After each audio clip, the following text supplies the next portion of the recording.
Olá, turma! Vamos iniciar agora o capítulo 3 com o conteúdo de calor sensível e calor latente.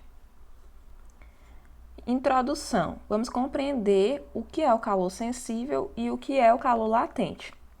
Quando o corpo recebe ou cede certa quantidade de energia térmica, podemos observar como consequência uma variação de sua temperatura ou uma mudança em seu estado físico. A variação de temperatura corresponde a uma variação no estado de agitação das partículas do corpo. Nesse caso, a energia térmica transferida é denominada calor sensível. A mudança de estado físico, que corresponde a uma alteração no estado de agregação das partículas do corpo, fazendo com que um sólido, por exemplo, transforme-se em líquido, é a energia térmica responsável pelas mudanças de estado e denomina-se calor latente. Ou seja, a variação de temperatura é o calor sensível e a mudança de estado denomina-se calor latente. Vamos agora observar esse exemplo da chaleira no fogo. Temos que a energia térmica fornecida pela chama do fogão foi utilizada inicialmente para aquecer a chaleira e a água.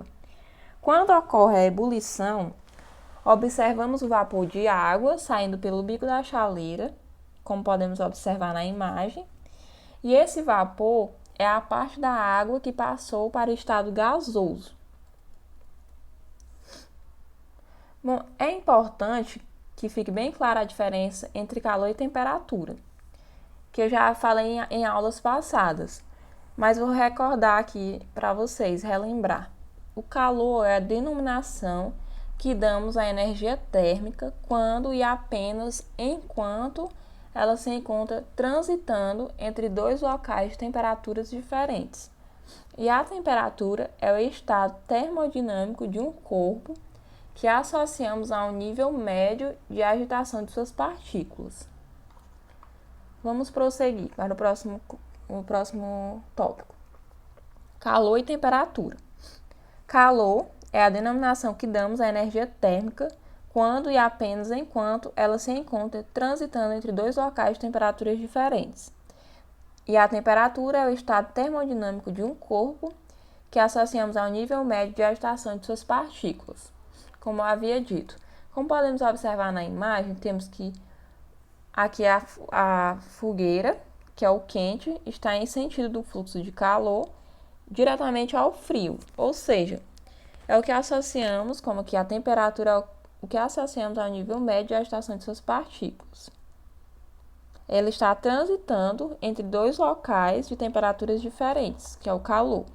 Está passando do quente, do fogo, para o frio. Capacidade térmica e calor específico.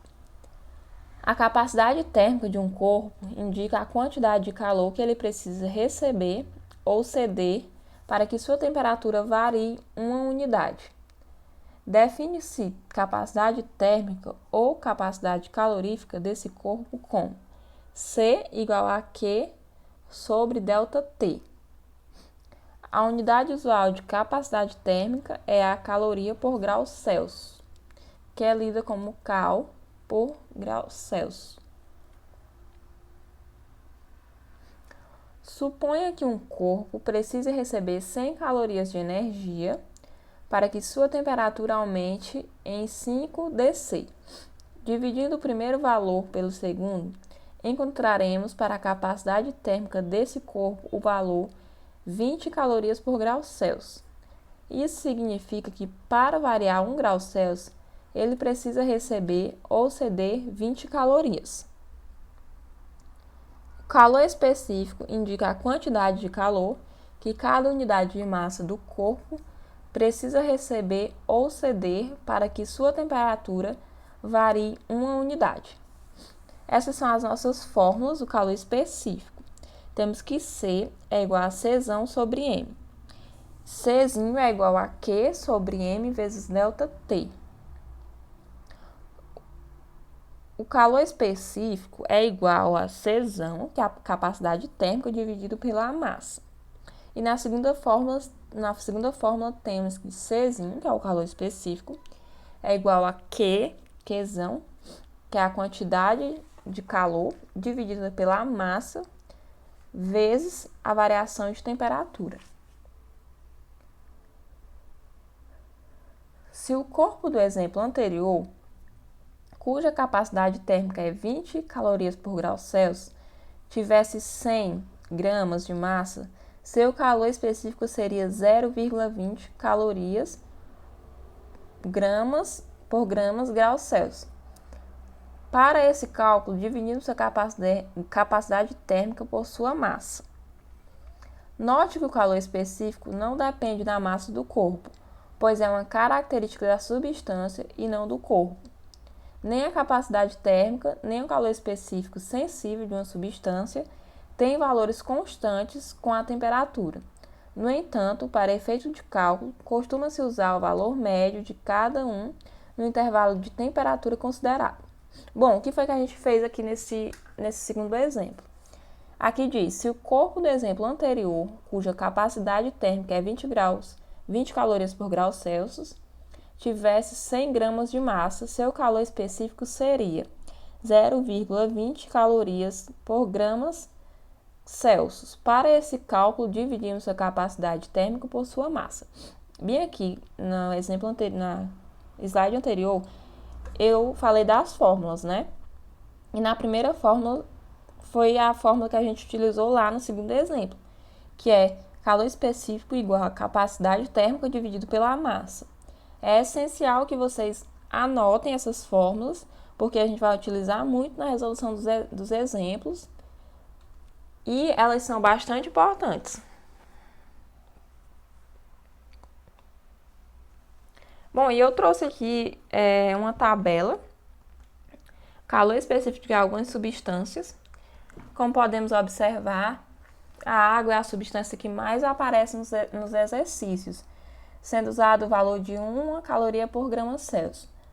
E para seu calor específico, é utilizado esse valor. Isso significa que cada grama de água necessita de 1 caloria para sofrer uma variação de temperatura de 1 grau Celsius.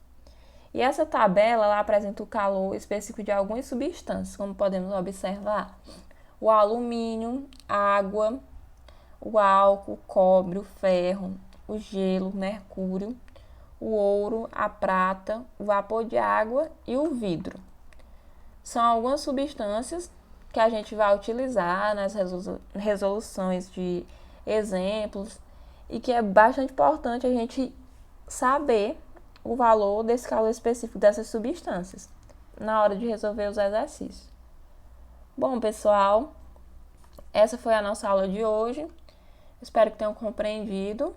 Agradeço pela atenção de todos e um forte abraço a todos.